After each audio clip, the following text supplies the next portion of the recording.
ये तत्वज्ञान full speed से फैल रहा है, पूरे विश्व में जाएगा, इसको कोई रोक नहीं सकेगा पृथ्वी पर। ये प्रभु का चलाया हुआ, ये दास का या किसी व्यक्ति विशेष का नहीं है।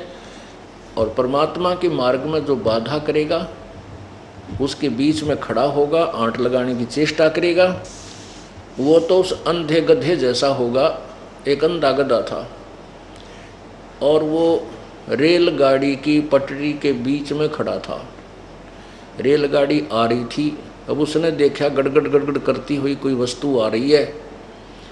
अब गधे ने सोचा कि तुझे छेड़छाड़ करेगा, इसका पहले लात मार दूं।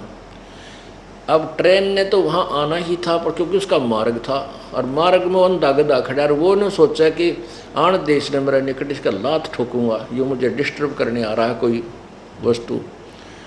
अब जो ही ट्रेन बिल्कुल निकट आई, उस अंधे गधे ने दोनों लात मारी, दोनों पछंडे मारे रेल के इंजन के, उठा के पटक दिया, गधा के राखी पड़ा जाकर। तो रेल के मार्ग में अंधा गधा खड़ा कभी रुक सकता है? तो जो परमात्मा के मार्ग में, कबीर परमेश्वर के इस मार्ग में बाधक बनेंगे, वो अंधे गधे समझ लेना। और उनकी वो दुर्गति होगी, आपके सामने दिखा दूंगा, चाहे राजा था चाहे प्रजा, जो भगवान के बारे में और इन भोली भाली आत्मा भक्तों के साथ है अत्याचार किया, 2 साल तक लगभग भगवान का प्रचार बंद करवा दिया। इनके वो दुर्गति होगी, ये समाज देखेगा और याद करेगा। दास बद्दुआ नहीं दे रहा, लेकिन उनके किए हुए कर्मों का प्रतिफल बता रहा हूँ, ये होगा।